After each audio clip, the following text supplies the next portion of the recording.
Hachette Audio presents The Steel Kiss, written by Jeffery Deaver, read by Edoardo Ballerini. To Will and Tina Anderson and the boys. The enemy is within the gates. It is with our own luxury, our own folly, our own criminality that we have to contend. Cicero. Tuesday. 1. Blunt Force. Chapter 1. Sometimes you catch a break. Amelia Sachs had been driving her arterial blood-red Ford Torino along a commercial stretch of Brooklyn's Henry Street, more or less minding pedestrians and traffic, when she spotted the suspect. What are the odds? She was helped by the fact that unsub 40 was unusual in appearance. Tall and quite thin, he'd stood out in the crowd. Still, that alone would hardly get you noticed in the throng here. But on the night he'd beaten his victim to death 2 weeks before, a witness reported that he'd been wearing a pale green checked sport coat and Braves baseball cap. Sachs had done the requisite, if hopeless, posting of this info on the wire and moved on to other aspects of the investigation. And on to other investigations.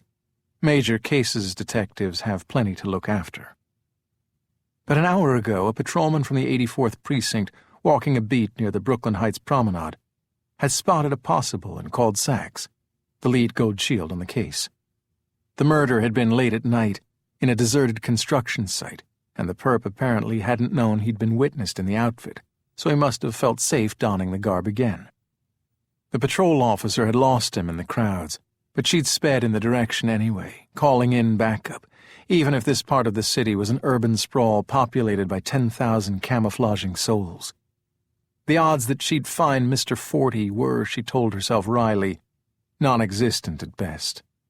But damn, there he was, walking in a long lope, tall, skinny, green jacket, cap and all, though from behind she couldn't tell what team was being championed on the headgear. She skidded the 60s muscle car to a stop in a bus zone, tossed the NYPD official business placard onto the dash, and eased out of the car, minding the suicidal bicyclist who came within inches of collision. He glanced back, not in recrimination, but, she supposed, to get a better look at the tall, red-headed former fashion model, focus in her eyes, and a weapon on her black-jeaned hip. Onto the sidewalk, following a killer. This was her first look at the prey.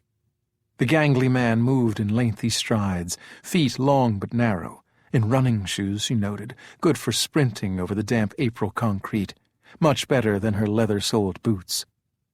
Part of her wished he was more wary, so he would look around and she could get a glimpse of his face. That was still an unknown. But no, he just plodded along in that weird gait, his long arms at his sides, backpack slung via one strap over his sloping shoulder. She wondered if the murder weapon was inside. The ball-peen hammer, with its rounded end, meant for smoothing edges of metal and tapping rivets flat.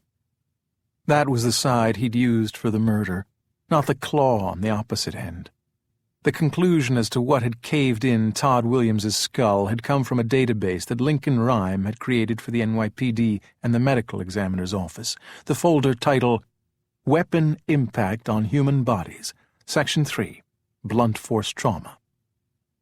It was Rhyme's database, but Sachs had been forced to do the analysis herself, without Rhyme.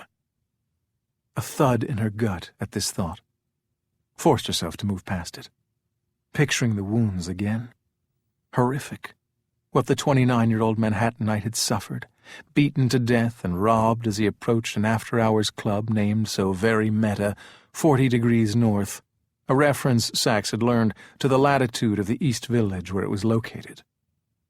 Now unsub 40, the club was the source of the nick, was crossing the street with the light. What an odd build. Well over 6 feet, yet he couldn't have weighed more than 140 or 150. Sachs saw his destination and alerted dispatch to tell her backup that the suspect was now entering a 5-story shopping center on Henry. She plunged in after him.